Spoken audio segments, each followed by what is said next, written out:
No. Hi everyone, Mickey Jacobs here. Welcome to Angel Chat. Thank you very much for joining in. 6 p.m. Pacific here in California, and it's getting kind of dark. So soon, I'm gonna have to have some flashlights on my face. Either that or move it earlier. But hello Brandy, thank you for joining in, honey. You're always there. That's fantastic seeing you. And Betsy, I appreciate it. I couldn't find the way to announce the video today. Usually I can do that. I think it's called scheduling the video, and I couldn't do it. Maybe they change it every second day. So I appreciate you coming in. Thank you very much. I missed you guys. I know that I haven't done it for a couple of weeks. Sometimes my schedule is a little draining, so it's a bit difficult for me to my throat hurt from the reading and stuff. So I needed to take a break, but I will try and keep it up, of course. Either way, I will not miss Angel Chat too long. Oh, Jean. Hi, Jeannie. Nice to see you, honey. Nice to see you. I love when I see the people joining in. Thank you very much. So today we're going to talk about ghosts. Very confusing topic among a lot of people, and quite common actually, in a way that a lot of people are actually worry about it or fearful about it. Hello Norma.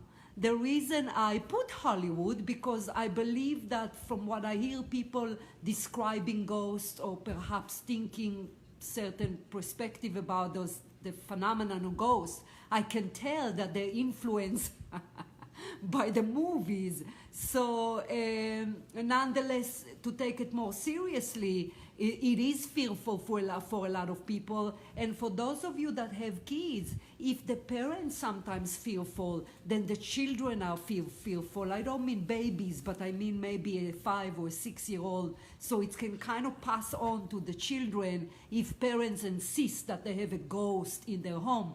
And of course, children can exaggerate it more, and therefore it can kind of be too big. So we'll talk about ghosts today.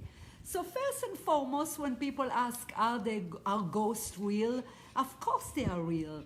You know, by my teaching in previous Angel Chat or previous video, I always use the phrase that there is a lot of wonderful, fantastic energies, such as the angels, such our spirit guides, of course our departed loved one, as well as the ascended masters, as well as other light beings. So there's a lot of beautiful energies out there, but everything need balance, and therefore there's a lot of negative entities as well, very much so. So I always like to mention that although I tend to talk more about the positive, I also work only with the light. I don't really like to talk too much about demons or negative energy. Nonetheless, part of my teaching is indeed there are negative entities out there, of course. Negative entities, I would put it really in a more simple English, is energy beings that vibrates in a little bit more heavy frequency. The higher the frequency of the being, the more aware it is, the more evolved, like the angelic kingdom, if you will, in a nutshell. So, ghosts. Are ghosts all negative entity? No, of course ghosts are not all negative entity. Ghosts are simply souls that at the time of the passing, when the body dies and the soul exits the physical body from the crown chakra, you know I always bring that up. Hello, Krista. Hello, honey. So when the higher self within the body, obviously the incarnation come to an end and the soul exits the body. Usually we go to various processes where spirit guide come to greet us, departed loved one come to greet us, a lot of time our departed pets come to greet us, and we kind of go through an automatic processes or respond in a way that once the soul exits the body, we are still within a haze, as I call it, in a way that it's hard for us to get used to being without a body, especially if the life that was lived is very long. Let's say if we leave planet Earth after 80 or 90 years. So it's kind of difficult. We are disoriented, if you will. So it's kind of feel awkward to us as to what souls describe to me when I channel souls about the time of death. Also, there is a spiritual amnesia, as you know, that I always use that phrase, that when we enter to a new life, on planet Earth, of course, we have the memory wiped out, meaning we do not remember everything, need to be rediscovered, and therefore by rediscovering all over again every single incarnation, this is part of the process of growth. So when we cross over to the spirit world, sometimes the spiritual amnesia take longer to kind of flash back in. Of course, it depends how evolved we are on planet Earth. The more spiritually aware we are, the more we are open to the concept of course, life after death, the concept of that we are not going to be stuck in a grave, only the body, you know. So the more we are aware of our natural state as energy, the faster it is for us. Who is that? Hello, Diana. Hello, honey. The faster it is for us to gather that memory back and recall what's happened, including the time of death. The problem with ghosts, or let's call it stuck souls, if you will, that usually, although they do not have to be necessarily a negative entity, which sometimes some departed loved one can be ghost as well. They don't have to be negative entity. However, again, the less evolved or less spiritually aware the person was on planet Earth, the more likely that the soul, when the soul exits the body, it refuses to move over, to cross over, to move forward, onward, if you will. It refuses to be open for the spiritual amnesia to be lifted away, and then all the memory come back of who we really are.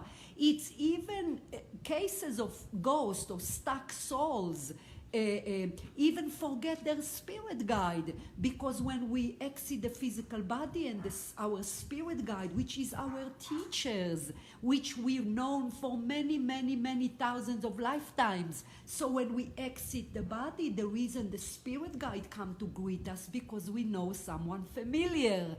I know it's tough to believe, but we want to see our spirit guides often more than when we want to see a departed loved one, because remember, departed loved one, the dynamic we have with them in the spirit world is not what we have here. Even if it's parents that we lost children, it's not a child anymore, it's back being a soul. But spirit guide, we have a very, very, hello Claudia, hello honey, Michelle, we have a very, very strong connection to our spirit guide. That's why they are the first one to come and greet us at the time of death. So souls that stuck, ghosts, essentially, they do not move forward, don't even recognize the spirit guide, because they are focused on planet Earth. They are focused on the time of death.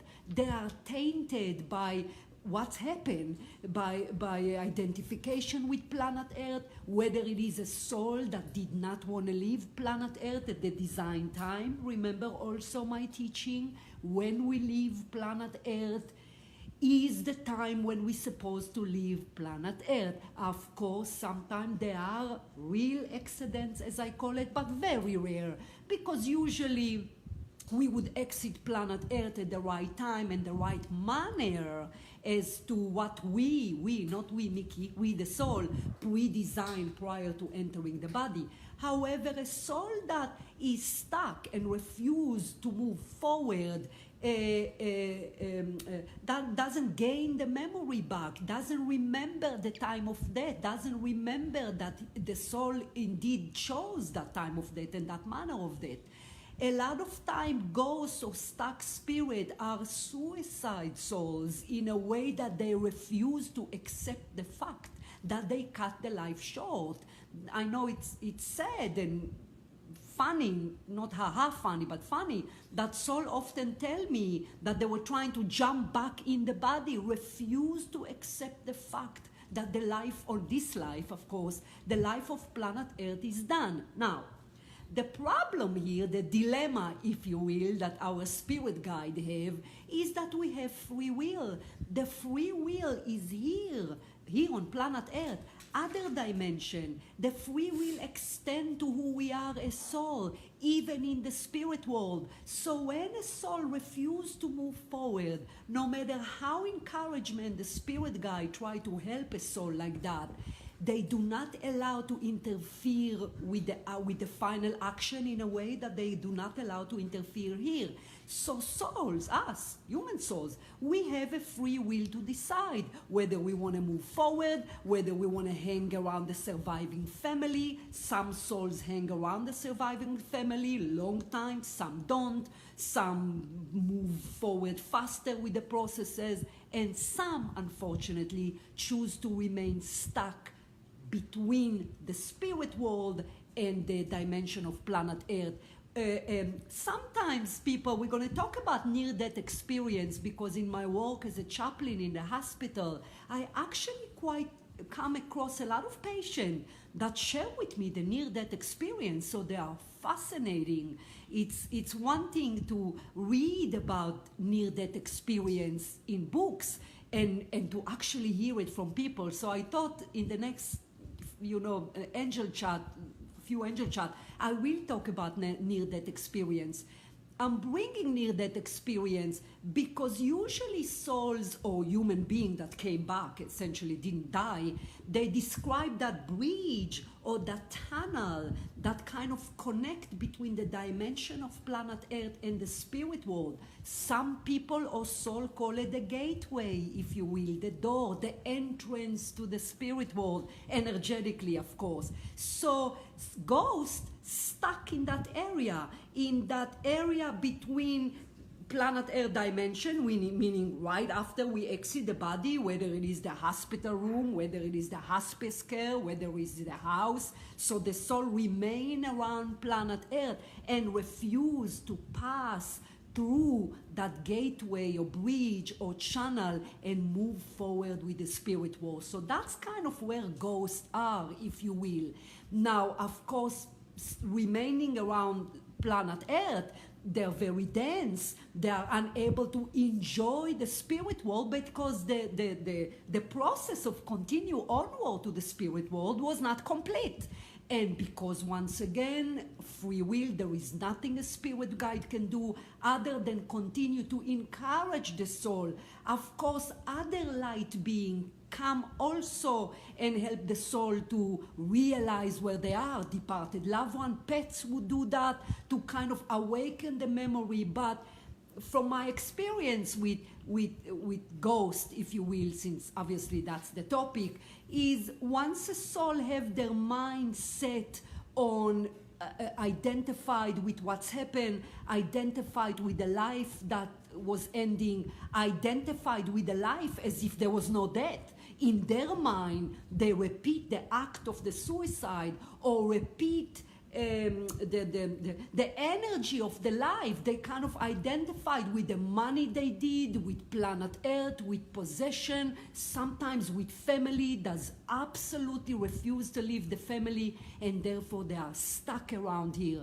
Kind of sad, but I wouldn't take it too harshly, in a way that the spirit world all based on love. No one is being left to float around just like that. So although there is a limit for how much a spirit guide or other light being can encourage a soul to eventually move forward, and eventually a ghost would move forward, of course. There is a lot of love. No one's leaving ghosts like that to wander around. So even though they're bound by free will as to force a ghost to move forward with the doorway to the spirit world, there is still within the transition, while a soul is stuck, there is a lot of love that exhibit to the soul. Of course, everything you have love, and love always remain. Now, a lot of people naturally ask me if they should be fearful from ghosts. Usually my experience, the ghost is said within themselves. The ghost can either be attached to a workplace, home, specific person that in their mind they do not want to live, obviously not realize they did, the area in which the suicide happened, or the area in which the passing, sometimes not just suicide, sometimes I come across ghosts that abruptly died, like a car crash, and they were unable to accept that they died. So it's a sad phenomenon in a way that they are missing out, if you will, because although sad for the surviving family that we lost a loved one, as you know by my teaching, I call it a homecoming celebration, because we go back home to God, back home to where we came from in the spirit world, where a ghost cannot do it if they hang around us. So rarely that I found that ghosts can harm people, although yes, I did come across cases where a ghost can harm the people, and it can be that the people that has nothing to do with them, because remember that time, the spirit world doesn't have time, it's timeless. So sometimes I would channel a ghost or a stuck spirit that they think they're passing just happened last week, and they're there 40 years. So they might stuck in a place that where their house used to be, but it's not the same people anymore, because there is no time, everything mixed in, and again it's kind of in a loop in a way, and they are unable to get out of it. So is there a fear that sometimes the ghosts can harm? Yes, sometimes they take the frustration of the people as if they don't want them to be there. I found that ghosts can be frustrated because they feel uneasy. Yeah, I'll say feel uneasy in a way that the soul kind of stuck, yet they can't do much about it. So it's kind of a vicious cycle. However, we have protection. Everyone, each one of us, we have a guardian angel. We have team of spirit that are aware what's going on. They are aware who is in our house. They are aware who is near our children. They are aware of our life. And although, yes, they cannot per se manipulate a soul to move, don't be here, you can move there. They cannot do that.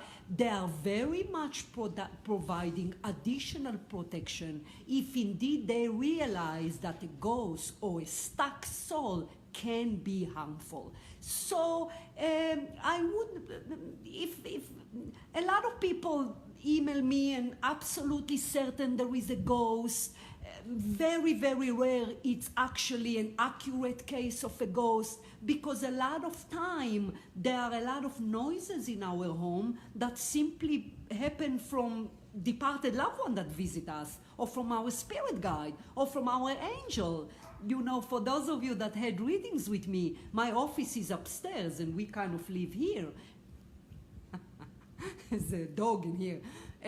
So the office is upstairs, and sometimes it's so noisy because sometimes it's difficult for spirits to know how noisy they are, and they mean well. Sometimes they just want to provide signs that they are there, whether it's they're messing with the volume or the electricity, or you know, even kind of tapping on things to make sure we know they're there. They cannot tell how noisy it is. So sometimes I have to go upstairs and say, it's too freaking noisy. Just lower it a little bit. So if you do hear noises in the home, you can ask spirits to lower it. You can ask that you don't like it. A lot of people, sometimes spirits simply, it's bother them. So, but that's different than being fearful. Except the fact that at any point in our life, even now that when we speak, there is a lot of different spirit hovering around. We share the dimension with a lot of different spirit. The fact that we cannot see them, or most people cannot see them, doesn't mean they're not there. So sure, you're gonna sense spirit, you're gonna hear weird noises, the floor's gonna crack, but they're not ghosts. Most likely they are not ghosts, most likely they are only spirit. And because the spirit world based on love, when we ask of them to lower something, to not mess with the fan, I know a lot of souls mess with the fan and it's freezing.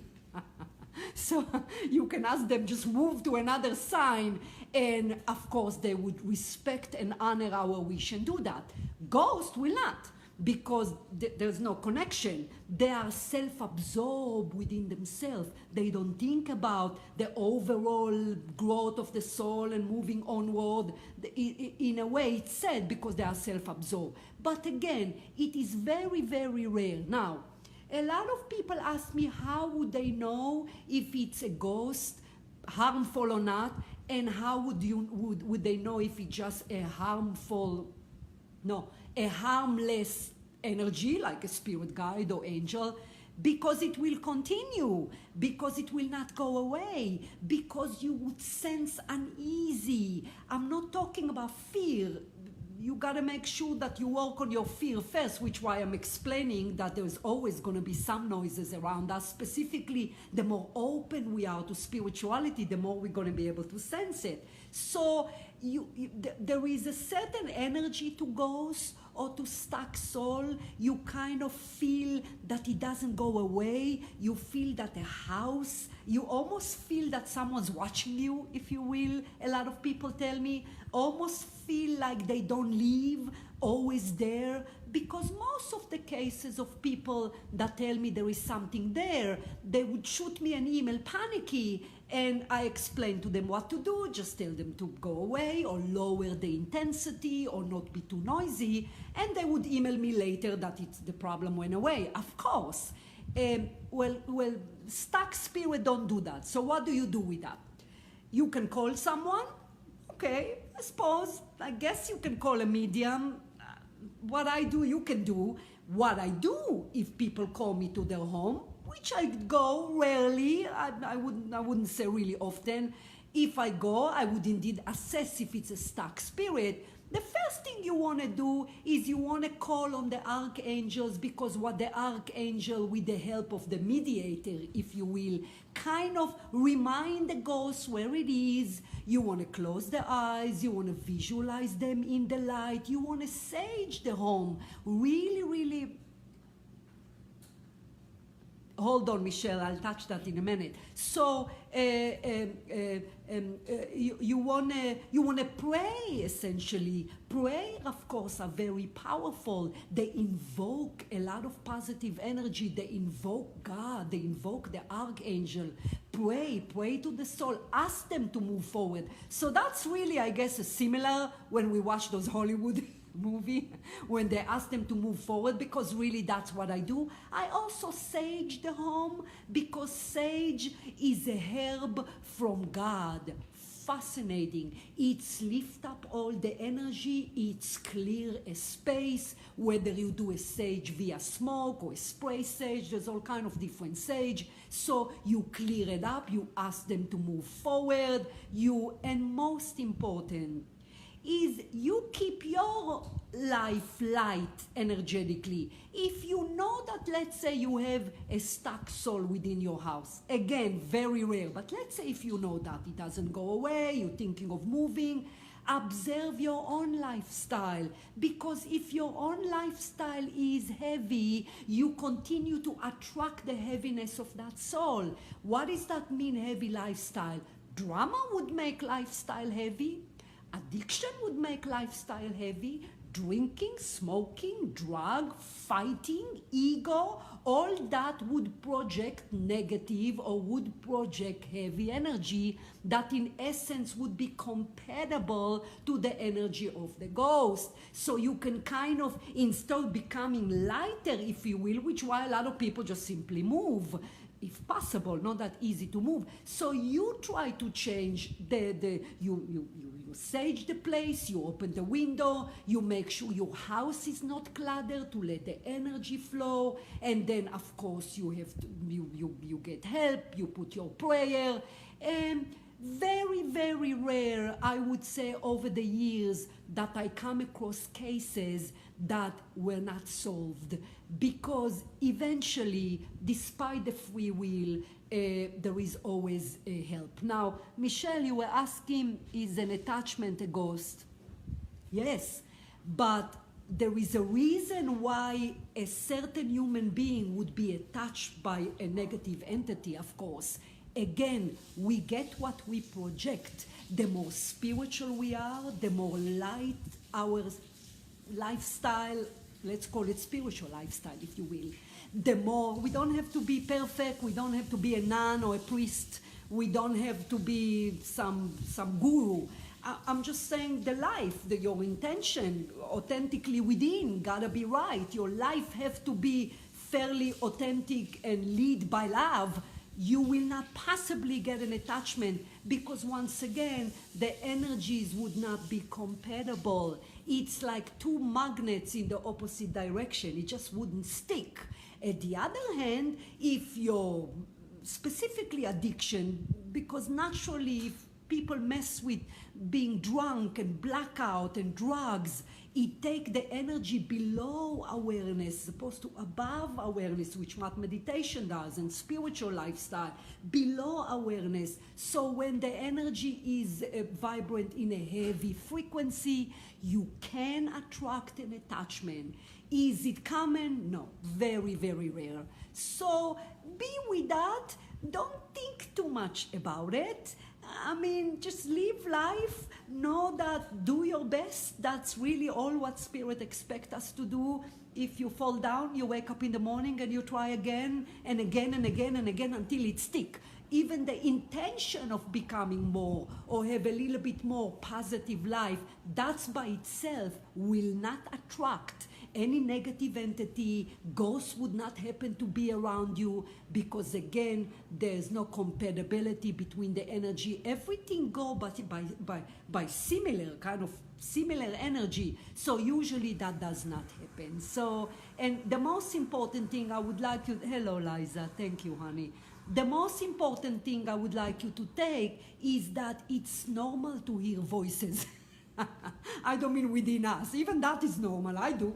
It's normal to hear stuff moving or falling, but because life on planet Earth right now is so negative in nature, TV and social media and I mean it's a very heavy planet, if you will, then immediately our interpretation goes towards negativity, a ghost, an attachment, I have a demon or negative entity, where in fact what you should focus on the cup half full and all the protection that you have, all the beautiful spirits that are around you, that sometimes they make noise. They do make noise. Angel makes noise sometimes. Angels actually are the most want attention light beings of all the light beings because they're kind of like childlike, our beloved angels, and they very much want to be noticed. I know that in reading when angels come, if they were protecting a person from an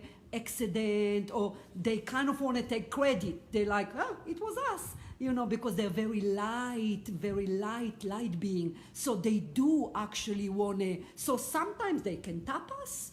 A lot of time they ring in our ears. Those are often angels. They're very active to make sure that their presence is going to be known to us. So they do noises. However, people would not think about that and would kind of go into the direction of negativity because that is collectively where we are right now. So a video like today designed to tell you to look at the cup half full, just don't think about ghosts. You can still enjoy ghost movies. I do, but don't take it too seriously. You're well loved and very protected. So I hope you like it. It's a kind of important topic, and pay attention to the subtopics about what I was teaching today about the compatibility of energies.